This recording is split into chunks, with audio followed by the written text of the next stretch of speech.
The battlefield was set. The Israelites stood on one side, the Philistines on the other. It was Ebenezer, a name that, at first, would be marked by shame and bitter loss. But the people of Israel were confident, not in God, but in tradition. You see, they had lost a small skirmish against the Philistines. In their desperation, they summoned the Ark of the Covenant from Shiloh, treating it like a good luck charm. They didn't seek God, they just wanted his symbol. They believed the presence of the Ark would force God to fight for them. But God doesn't honor form without faith. When the battle raged again, not only were the Israelites defeated, but they were crushed. 30,000 men fell. The Ark of the Covenant was captured. Eli's sons, Hophni and Phinehas, were killed. And when news reached Eli, the aged high priest, he collapsed and died. His daughter-in-law, pregnant and in labor, gave birth and named her son Ichabod, saying, "The glory has departed from Israel."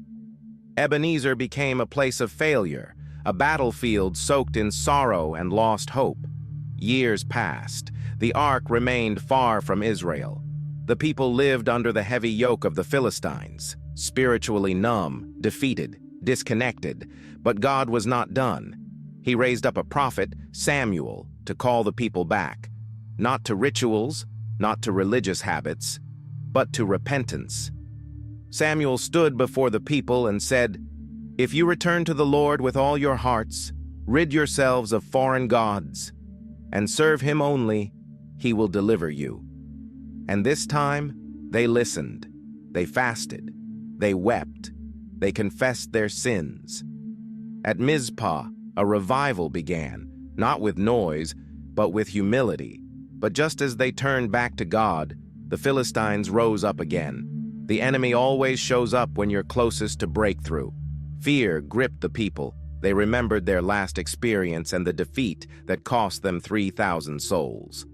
But instead of grabbing the ark or turning to tradition, they turned to Samuel and cried out, "Do not stop praying for us," as Samuel offered a lamb on the altar. Heaven moved. God thundered. He roared. Not just noise, but a divine, disorienting sound from heaven. The Philistines were thrown into confusion. Israel didn't even have to fight with strength. They won with God's intervention. They chased their enemies back, all the way to the same place where they had once been defeated, Ebenezer. But this time, it wasn't a place of loss. It was a place of victory. Samuel raised a large stone and set it between Mizpah and Shen. He called it Ebenezer, meaning, "Thus far has the Lord helped us." That stone wasn't just a monument, it was a message. The place of their defeat had now become a testimony of deliverance, the revelation of Ebenezer. Here's the truth. God doesn't avoid the places where you've failed. He redeems them. Ebenezer shows us that your past defeat can become your future altar. Where you once wept, you will worship. Where you once fell, you will rise. Where you once cried Ichabod, God will declare Ebenezer. But victory begins with repentance, not performance. With humility, not hype.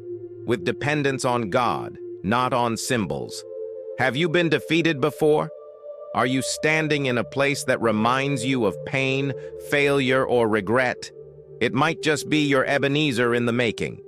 Return to God, trust him fully, and watch him turn your greatest loss into your loudest testimony. Thus far has the Lord helped us, and he's not done helping you.